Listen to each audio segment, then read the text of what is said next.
Good afternoon and welcome to today's webinar on successful value investing in small and mid-cap stocks, brought to you by Netwealth Investments. Thanks for joining us this afternoon. We've got Steve Johnson with us from Forager Funds Management. Just a couple of housekeeping items first. Today's webinar, as always, is being recorded. You will receive a copy of the slides and recording later today. If you have any questions, please enter them into the chat box and we'll endeavour to answer them at the end of today's webinar. And if you are posting to social, please use the hashtag and details there to do so. As always, the information presented here today is general advice and not intended to be personal advice. If you do need specific information, please seek professional advice from a relevantly qualified person. A little bit about today's presenter, Steve Johnson. He's the Chief Investment Officer and founder of Forager Funds Management, which he formed in 2009 and currently manages over $300 million for investors in both Australia and international markets. Previous to founding Forager, Steve was the Managing Director of Intelligent Investor for around 5 years, and early on in his career was also an analyst at Macquarie. It's a pleasure to have Steve with us, and I'll hand over to him now.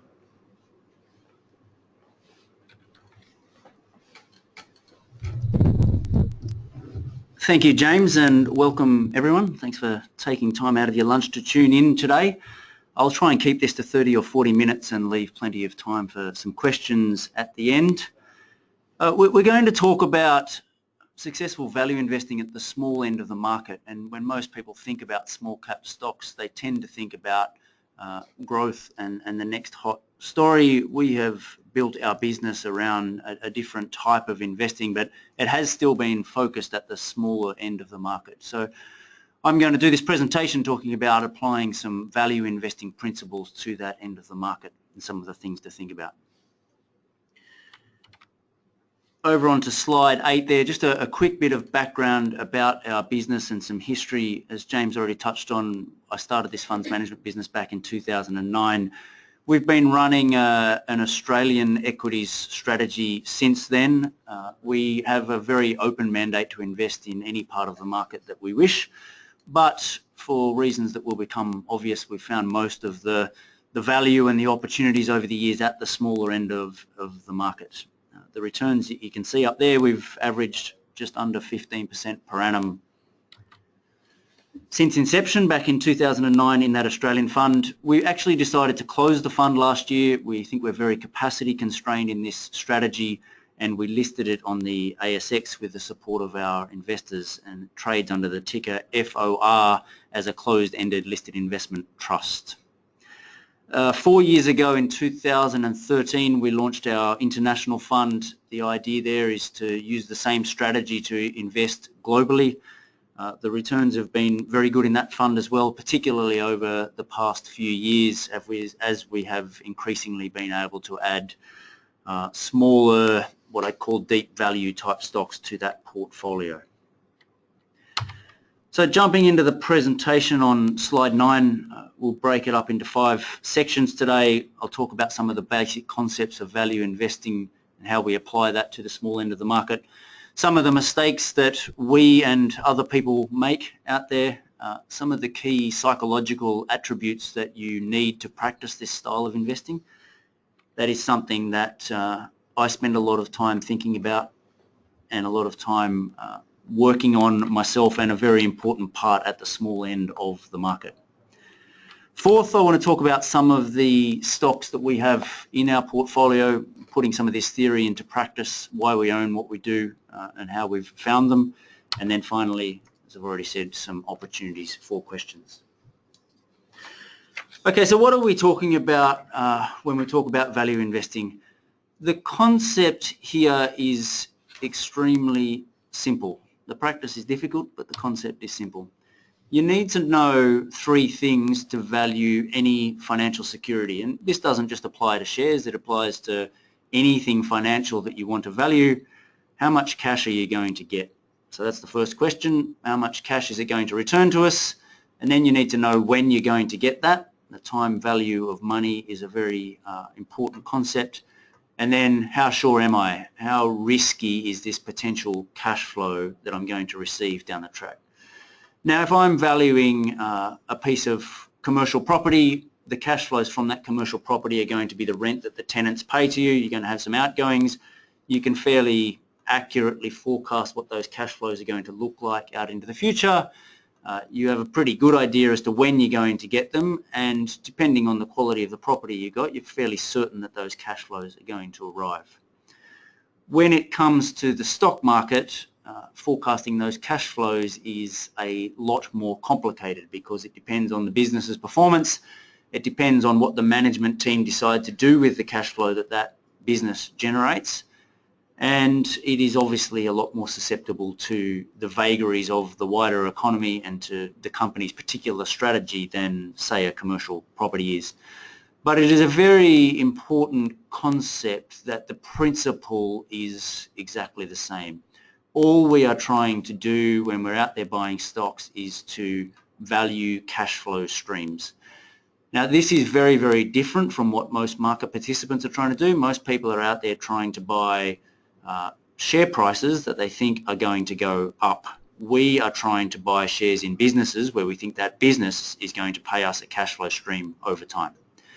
Now, obviously, as you can see in our historical results, those cash flows turn up in share prices very, very regularly. If a business produces the cash flow that we expect it to, then the market ultimately recognises that and reflects it in the share price. But the fundamental underlying concept here is that we are trying to buy the business and the cash flow stream rather than trying to predict share prices. If we flick over onto the next slide, this creates some very different approaches to investing for us. As I already said, when you think of small cap and you think of small cap fund managers in particular, most people are out there pitching to you that they're looking for small companies that are going to grow very rapidly over a long period of time, and that's why people want to own the stock. Our focus on the underlying cash flow means we can and do invest in a much wider range of potential stocks. Now, growth is a wonderful thing, and when we're valuing a cash flow stream that is going to grow is worth a lot more money to us than one that is going to shrink, and we would value that growing cash flow stream much higher. But we can and we do buy shrinking cash flow streams as long as we can buy them at an appropriate price. In fact, I would say the most successful investment I've made in my life, and we made in the early stages of the funds management business being launched, was a company that effectively shrank into oblivion. You may remember the old Rams home loans. It was pitched as one of the worst floats of all time. It's listed just before the financial crisis, and it sold residential mortgages to people who wanted to buy a house. The financial crisis hit, their funding model effectively imploded, and the business had to be sold to Westpac, and they sold the Rams brand to Westpac, and this company was left with a book of mortgages that were quite clearly going to shrink over time as people repaid their mortgages and as they refinanced elsewhere, but where we could forecast the cash flows from that mortgage book very, very accurately. The 30th of June in 2008, that share price hit its low point of 5 cents. In the subsequent 5 years, the business paid out $1.20 in fully franked dividends and then got taken over for 50 cents a share. That business today has a very small mortgage book. It's now owned by Pepper, by another business, but it has shrunk effectively into oblivion, but paid its shareholders a lot of cash flow along the way. And it's the perfect example of us being willing to buy a business that shrinks as long as we can buy it for an appropriate price.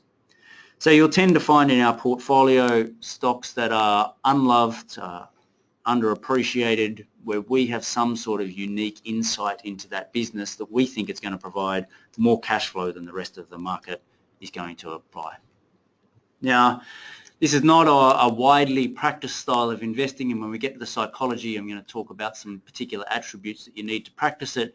It has been very, very successful for us because we have those skills and we have those attributes. And I put the point on the slide here that identifying your particular advantages and your particular investment approach that works for you is a very important part of being a successful investor. Down the bottom of that slide, I've talked about risk management. It's obviously important in any portfolio.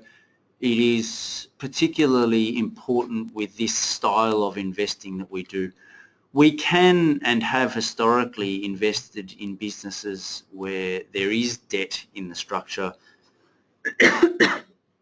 excuse me, where a business is particularly risky but where we think we are getting well and truly rewarded for that risk.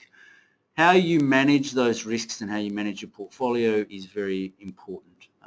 We can take on risk of bankruptcy in a particular security in the portfolio. We can't take on risk of bankruptcy to our entire portfolio. So in general, the riskier a situation, the lower the portfolio weighting we will give it in our portfolio. And that can range for us from a 1% business weighting that we had in a stock called Whitehaven Coal in January last year, up to 10 and 12% weightings in stocks where we're a lot more confident about the balance sheet and about the sustainability of that business. So, some of the pitfalls that I see out there in the small cap world. I'm going to start with what I see a lot of in the growth part of the market. It's not something that we do a lot of, but I think when people think about small cap investing, there are a lot of things to be wary of. The number one is this concept that a good story is a good stock. And I see it all of the time, and I see people lose a lot of money very frequently by buying into a narrative rather than buying the value of a business. It is very easy across small and large stocks to sell someone a story. Our brains are wired very strongly to be receptive to a story. And you see it in the small cap part of the market all the time, that a business that has or is in a sector that is going to grow a lot. We've seen the China growth stories over the past couple of years be very, very popular. We've seen baby food, we've seen retirement living in the lead up to the financial crisis. This concept of an aging population. People love to buy a story, and a story can be good, and we will factor a growing business and a growing sector into our valuations. They can also be very dangerous because people don't apply a price to that story. Okay, the story is great, but how much am I paying for it and how sensible is that? Some things to think about to avoid these types of overvaluations. Be wary of overly optimistic growth projections. I always like to think about the size of the overall market. That the stock one page, which listed a few years ago, got up to a $700 million market capitalization. If you sat there and looked at the whole recruitment market in Australia, it was never going to be enough revenue to justify that sort of market cap.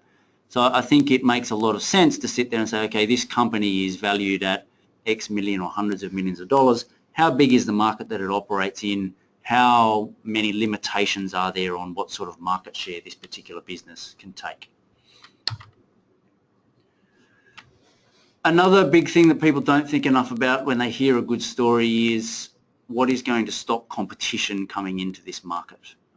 Retirement living, there is absolutely no doubt that it is a growing sector, that there are more people in Australia that are going to need to access that particular market.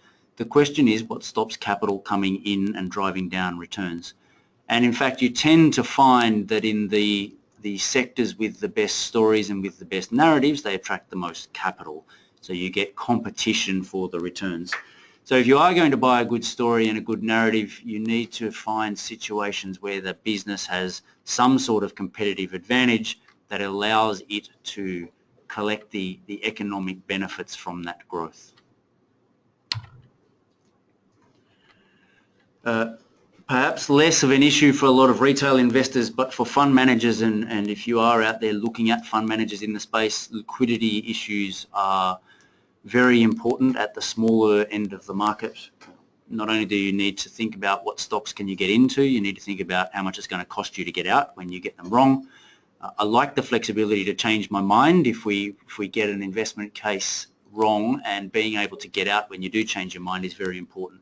So thinking about those liquidity constraints, thinking about the size of the fund that the fund manager is running is very important. As we touched on at the start, we think we are very capacity constrained as a business, and we've intentionally kept the size of our fund, our Australian fund, small so that we can continue to invest in some of these smaller stocks and generate returns, and we will do the same thing internationally.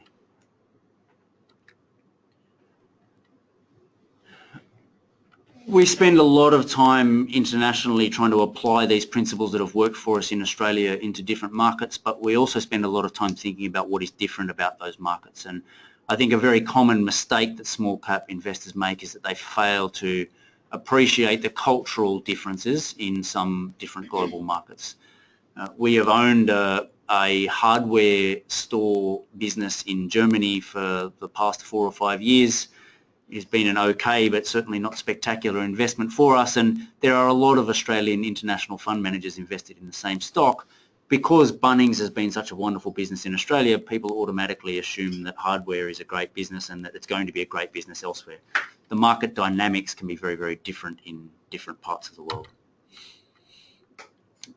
It's easy to get too close to management at the small cap end of the market. I see people believing the story that a management team tells them rather than doing their own research. Very common mistake at this part of the market.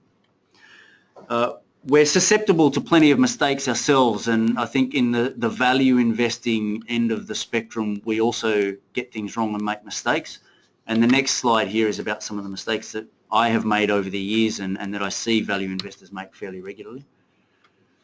You often see value investors talking about a business trading at a discount to its tangible assets, and I think there is an over-reliance placed by us on that asset backing fairly regularly. As I said right at the start of this presentation, it's cash that comes out of a business that is its valuation, not the assets that are sitting on its balance sheets. And I really haven't seen many scenarios where you identify a company that has a lot of assets sitting on its balance sheet and then somehow you extract that value out. I think when you're looking at assets, you need to try and find situations where those assets are going to earn you an appropriate return over time, and that business can return to paying dividends and generate your return that way. I've said here an over-reliance on low earnings multiples. I was at the Berkshire Hathaway meeting a few years ago and Charlie Munger was talking about this concept, and he said it's hard to pay a low enough multiple for a business in decline. And I think that is very true. A lot of value investors think 8 times earnings is cheap for a stock and 20 times earnings is expensive. 20 times can be cheap for a business that's going to grow, and 8 times can be very expensive for a business that's going to shrink. If you plug some numbers into a discounted cash flow model, you pay 8 times earnings for a business that's going to shrink at 5% per year, and you're going to end up with pretty woeful returns out of that.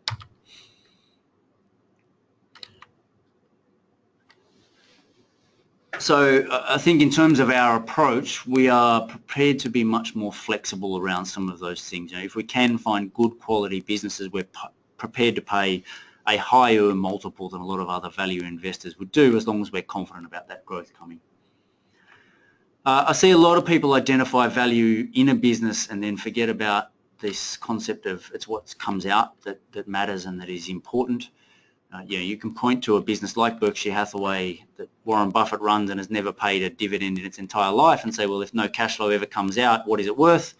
The point with that business is that it has a person running it that is very good at allocating those profits into businesses that then generate more future returns down the track. So one day it is going to be a ginormous cash flow stream that comes out of that business. If you've identified an asset or identified a valuable business but that company is not paying dividends and the management team is reinvesting the earnings, then understanding what sort of returns that reinvestment is going to generate is going to be crucial and fundamental to your overall returns. A lot of people underappreciate the cost of value realization. It's an expensive exercise for a business to be listed. If you do have to shrink and you do have to sell assets, it tends to be costly to lay off staff, to close a business down, and you end up getting a lot less back than the value that you identified internally. And then finally, again, on the international side of things, it's very easy to have the good returns from a stock that you own undone by currency in global markets. So we spend a lot of time thinking about, okay, this is a good business in a good market. What impact is the currency going to have on our returns there? And there are many cultural differences when it comes to value realization as well. At one end of the spectrum, you've got the US. I would say if you can find underappreciated assets in the US that aren't being realized, typically within a very short window, you're going to have activist investors on the register that are pushing that company to distribute the value to shareholders. Particularly in Asian markets, there is not that same cultural appreciation of value realization. You get a lot of family-owned businesses that don't really care about where the share price is and are happy to sit on those assets and have them not reflected in the share price for very long periods of time. So it's important to think about what is going to be the driver here of this value in the business coming out to me as a shareholder. I've got a few slides here on psychology. I've said this publicly many times over the years and I still stick by it. I think you could generate excess returns on the stock market without ever looking at a balance sheet or a profit and loss statement if you had the mental ability to invest when everyone else is panicking and to take money off the table when everyone else is wildly optimistic. And you can get that impression from reading the headlines in the newspaper and from listening to the news about how optimistic people are. To be a successful value investor, whether you're doing large or small cap stocks, you need to have a mentality that lets you be calm, that lets you see the optimistic side of things when everyone else is pessimistic, and lets you see the pessimistic side of things when everyone else is optimistic.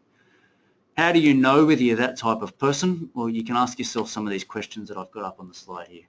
How do you feel when share prices fall? Does it make you feel excited? Does it make you want to sit up all night and read more annual reports because you think there might be opportunities? Or does it make you feel nervous and anxious and make you want to freeze? Are your emotions clouding your ability to make rational decisions? Are you falling in love with stocks and not selling them when their valuations get ridiculous? Or are you unable to invest in stocks that are cheap because your emotions are clouding your ability to do that? I can think of the downside and the bear case with every stock that we've ever bought. I think it's very important when you go into a situation, if you're going to be a good value investor, to sit there and say, okay, there's a range of potential outcomes here. I'm aware of them all, I'm conscious of them all, and I'm factoring them into my valuations. And then the final point there, you don't need an advanced mathematics degree to be a good investor, but you do need to have the forensic skills to understand a business, the market that business operates in, and how it is reporting its financial returns to you. The light bulb at the bottom there is a very important point. I'm actually, and I know not a lot of active fund managers like saying this, but I'm a huge fan of index funds. I think the skills and the mindset needed to dramatically outperform the market are rare, and it's very difficult to do.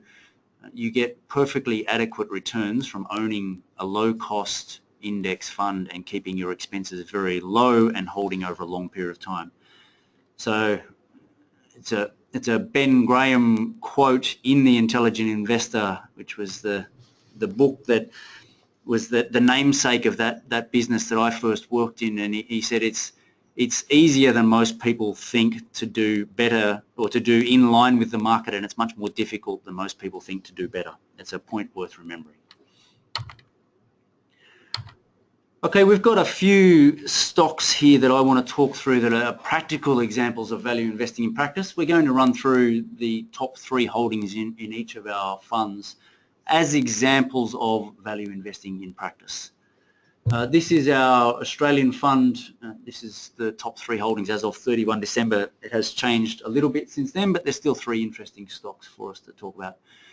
Reckon is a provider of accounting software, and it is the ugly duckling of the accounting software market. We, and use a company called Xero inside our own business, and I'm a huge fan of the software myself. It's actually a stock that I would like to own at the right price. It's a perfect example of a business that's quite clearly going to grow. The price at the moment factors in a lot of growth, and I'd like to buy it cheaper, but it's a business that we'd love to own, and we think it is going to dominate the market for accounting software. And that is a good example of a narrative that is a very good narrative, and we have bought a stock where the narrative is not great because it is one of the competitors to that company Xero, and it's Reckon. Now, why have we bought this stock?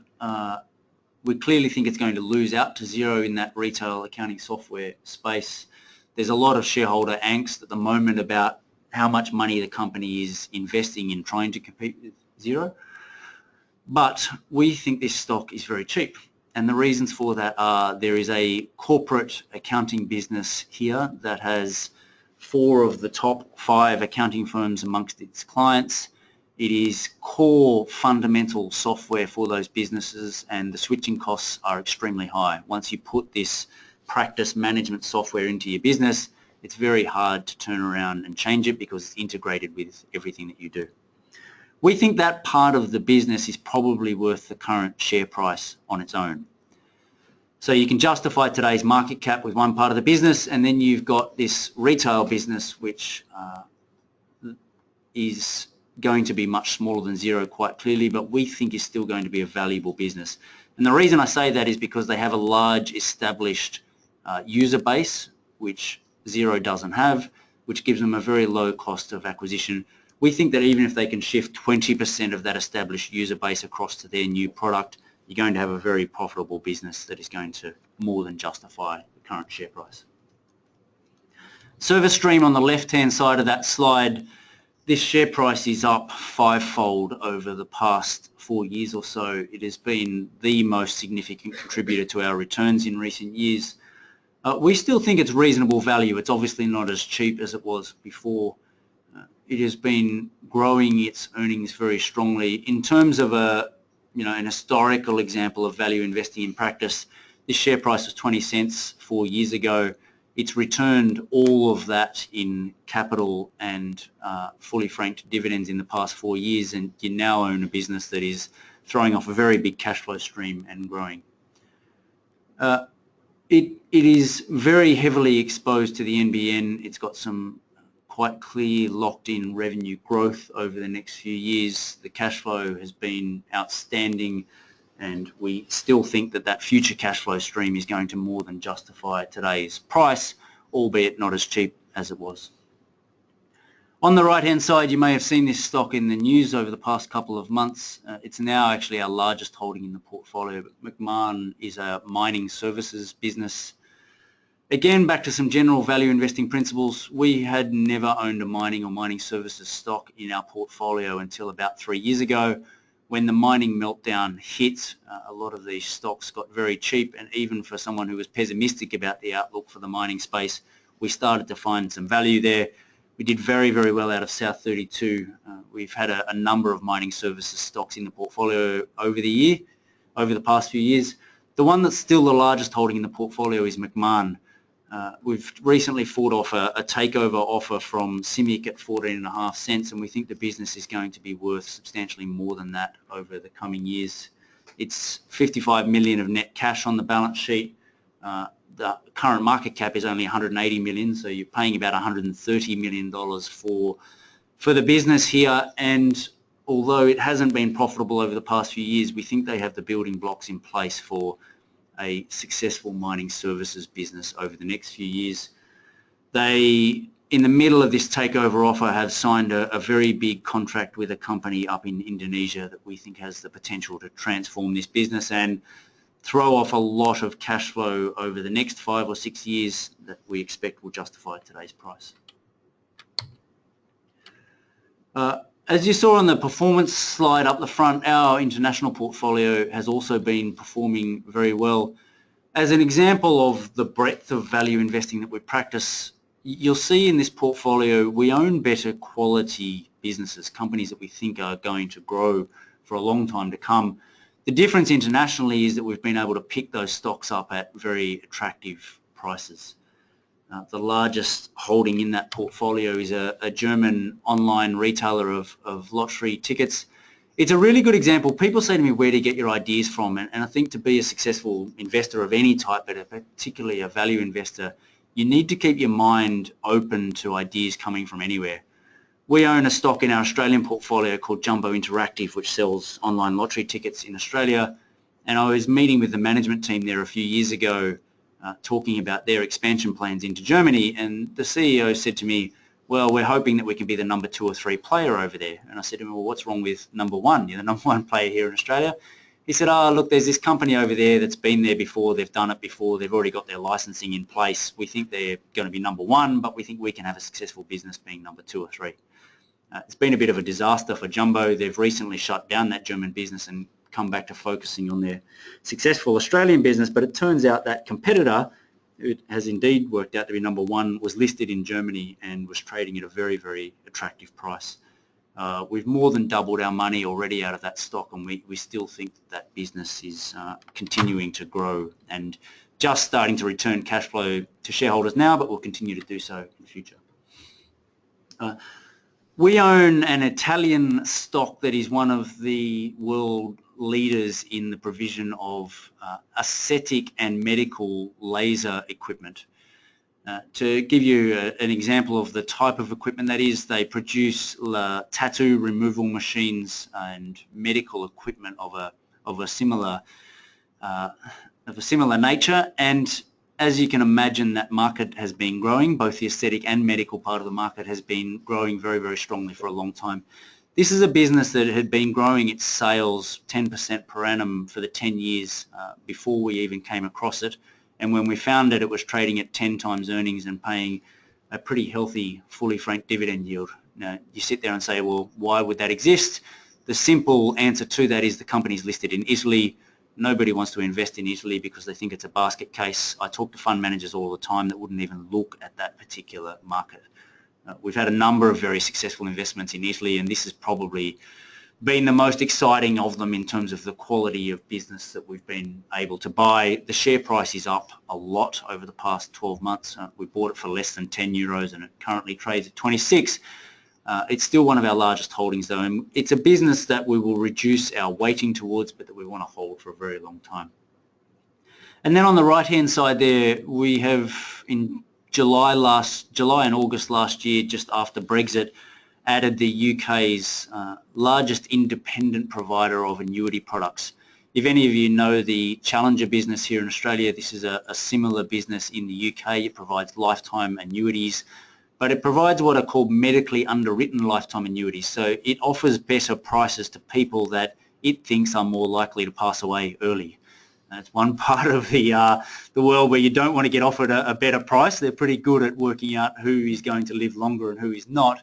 But they've built themselves a very successful and profitable niche in that market. The share price, after some regulatory changes in the UK and Brexit, had fallen from £3 to less than £1. At that point, it was trading at half of its book value. We thought it had a sustainable, and I think it will be a growing business over time. Again, the share price is up a lot over the past 6 months and has contributed a lot to our performance, but it's probably the idea that we're most optimistic about still from this point forward. It's an industry that has a lot of those tailwinds and a good narrative to tell in terms of an aging population, in terms of a market that is opening up more and more to competition, but where we're able to buy that narrative at a very attractive price. So that's the end of my presentation. I hope there are a few stocks that give you a bit of an insight into the wide range of value investing that we practice, and we've got some time now for a few questions. Yeah, thanks, Steve. That was a really interesting presentation. I'll let you grab a glass of water there. And there's a few questions here that have come in on smaller stocks. As Steve said, hopefully everyone got some tips there about investing at the smaller end of the market.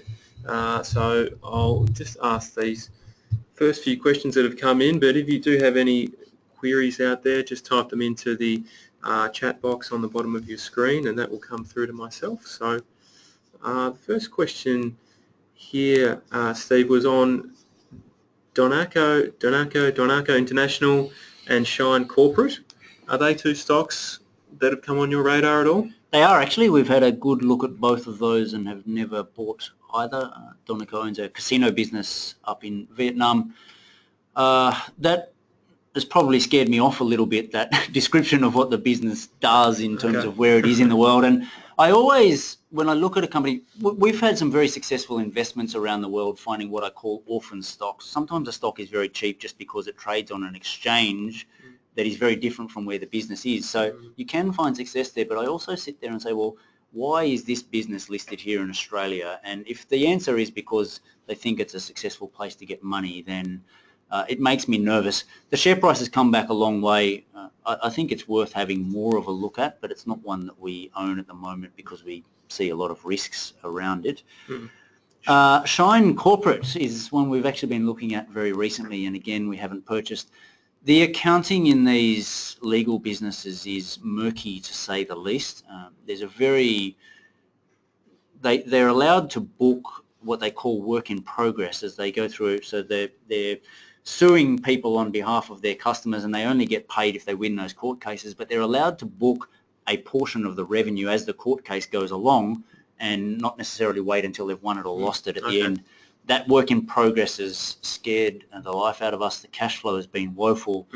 I think this business, though, has been caught up in its competitors' demise. It doesn't have as much debt. It is probably going to survive.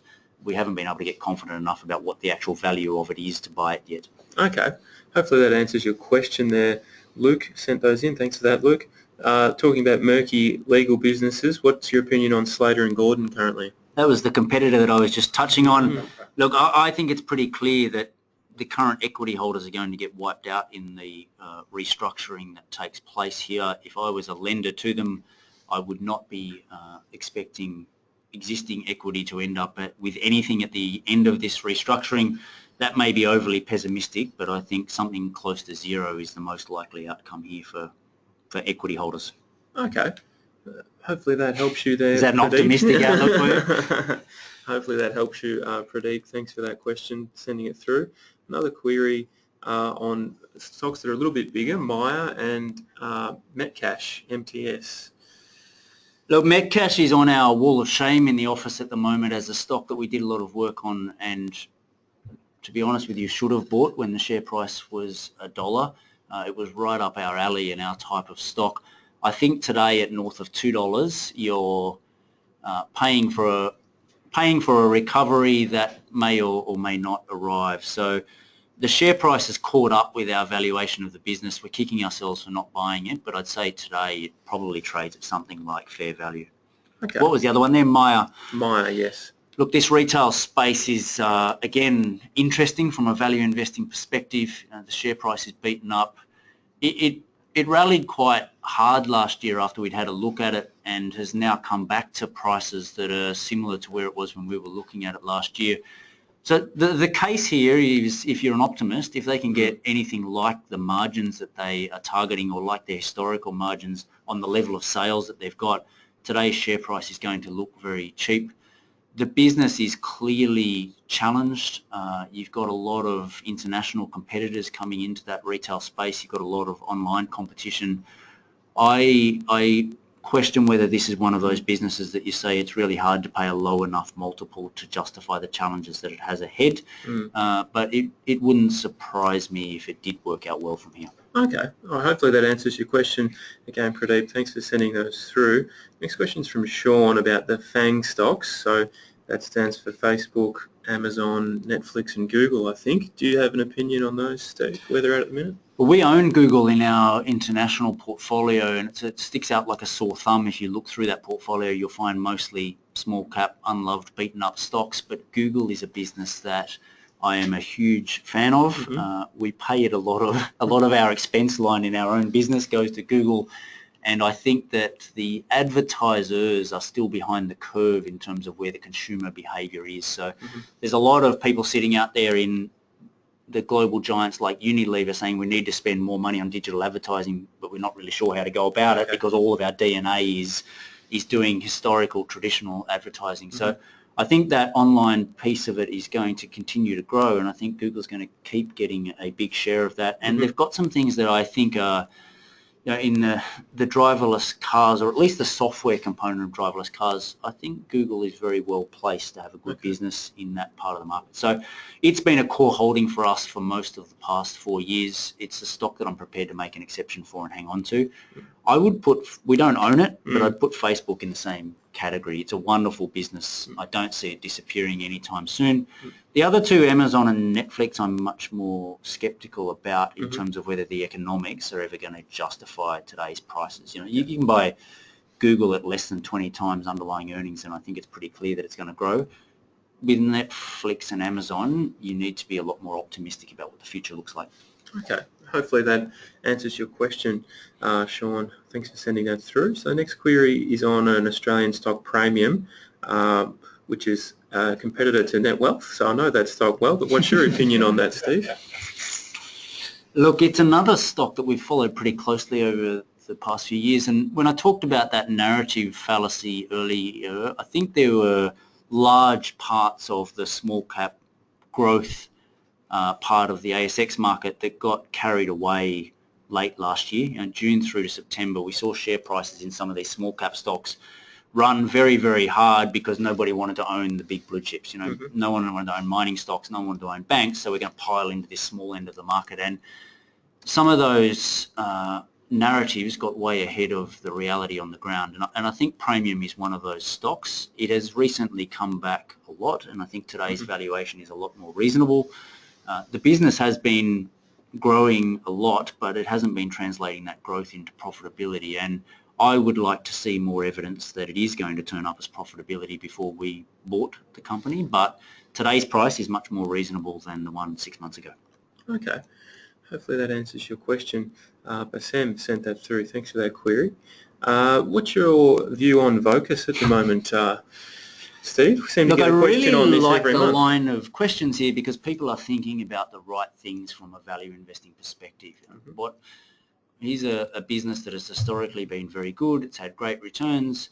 Its share price has fallen a lot lately, and you sit there and say, well, is it today something that is cheap? Can I get excellent returns from buying at today's prices? And some of our most successful investments over the years have been these quality businesses that you only ever get to buy them when they hit some sort of speed hump and where people get temporarily pessimistic about it. This part of the market, so Vocus is a telecommunications company. They have a very, very profitable ADSL internet business, and the NBN is a new competitor to all of those ADSL players, and it's very difficult to get confident about how much impact that is going to have on Vocus's business. It's historically earned very high margins. The return on capital there is through the roof, and I just sit there and question whether, now that we go through a new land grab for customers in this NBN world, is that going to crimp those historical margins that you've had from the likes of Vocus? We've been looking at we don't own it again, we're looking at a stock called Amasim, which has built a very successful mobile communications market, and they are planning on selling NBN services to their existing mobile subscriber base, just effectively reselling capacity. And I'm just not sure what this landscape is going to look like in 5 or 10 years' time as more competition comes in and as we go through a new land grab. Are their margins going to be sustainable? I think it's a very prospective place to be looking. We haven't bought any of those TPGs or Focuses yet. Okay. Hopefully that answers your question. Mark, I think, sent that through. Yeah, Mark, thanks for sending that through.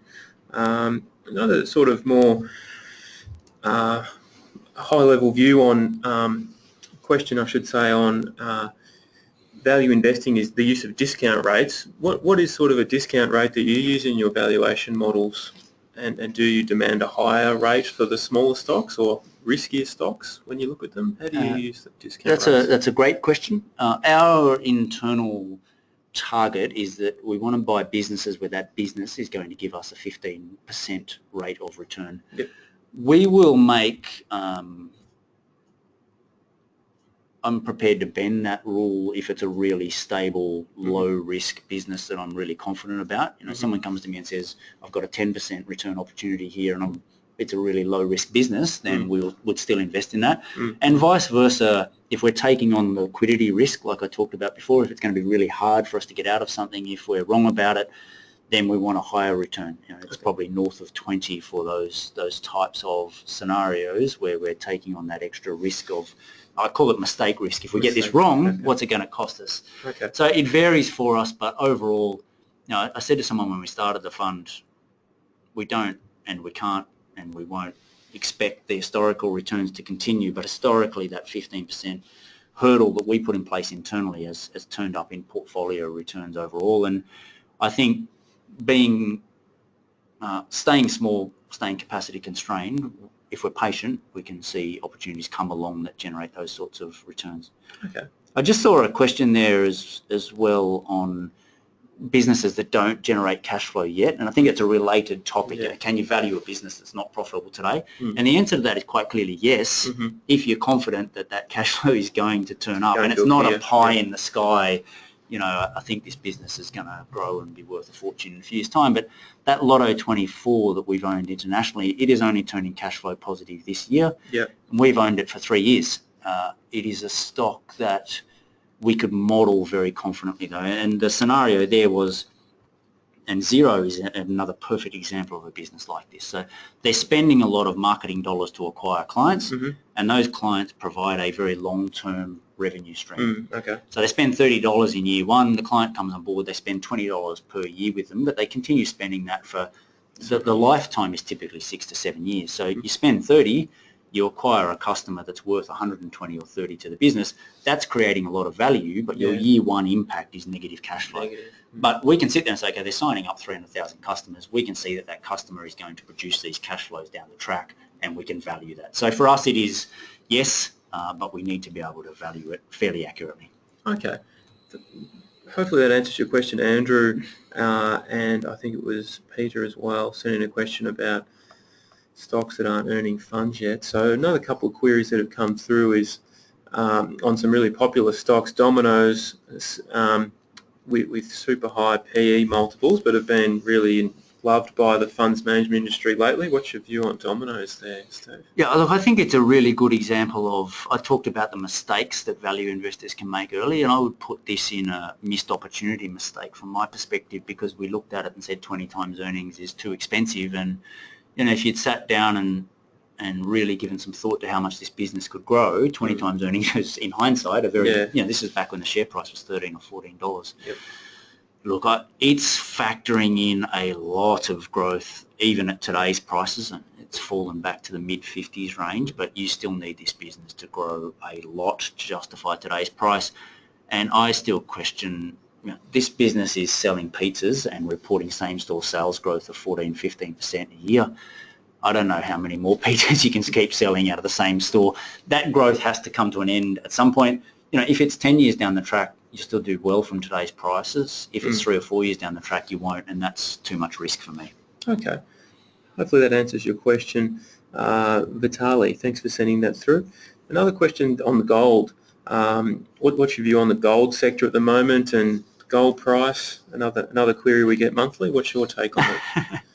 Look, it is something that if you think about, if we value everything based on the cash flows it's going to produce, then you can't value gold. I understand the rationale. I see why people have it as a downside protection mechanism in their portfolio, and I think it does serve that purpose reasonably well. I can't buy it for those cash flow reasons. I don't know what it's worth. I would rather own real businesses and real assets that pay me cash flows over time. Having said all of that, our largest holding, McMahon, is now basically a gold mining contractor, and most of its workbook is in the gold space. So we have a lot of exposure to the price there in terms of if it falls so far that these mines become uneconomical, then McMahon is not going to have any work. So for us, that's a risk factor that we build in, but we don't actively seek out exposure to it. I don't have an argument or pick fights though with people that do. I see what purpose that plays in people's portfolios as protection against inflation and protection against the world going crazy and falling apart. Yeah. Speaking of the world going crazy, what's your view on Donald Trump, Steve, and the situation over there and his book of planned infrastructure bill? How do you think that will impact markets in the next little while? Look, it's another thing that we actually have some exposure to in the portfolio. We own a company called Cardno, which has a big infrastructure advisory business over in the US. Mm-hmm. So we're hoping that that stuff does flow through to actual work. The US is an extremely bureaucratic place, so I will believe all of this stuff when I actually see it translating into dollars rather than words. Mm-hmm. But I hope that you only need to drive around over there. I spend a lot of time in the US working on our international portfolio, and drive around for an hour and you'll see a lot of need and demand for infrastructure in the country. So I hope it happens for the sake of the economy over there, but it's just not, it's something that I'm happy that we've got exposure to in our portfolio. We own an Austrian tolling technology company that's been doing a lot of work in the US, and if they expand the toll road business over there, that will be good for them as well. So we've got exposure to it, but we don't actively seek that out in terms of a theme. The other thing that I think would be very useful is a reduction in red tape and regulations. Mm-hmm. If the rest of the world adopts the Trump policy of, well, if you're going to write a new piece of legislation you need to cancel to, that would be a good thing. But I'm yet to be, I'm sceptical about whether all of this stuff is going to translate into reality. All right. Well, that's hopefully answered your question. Sam, I think, sent that through.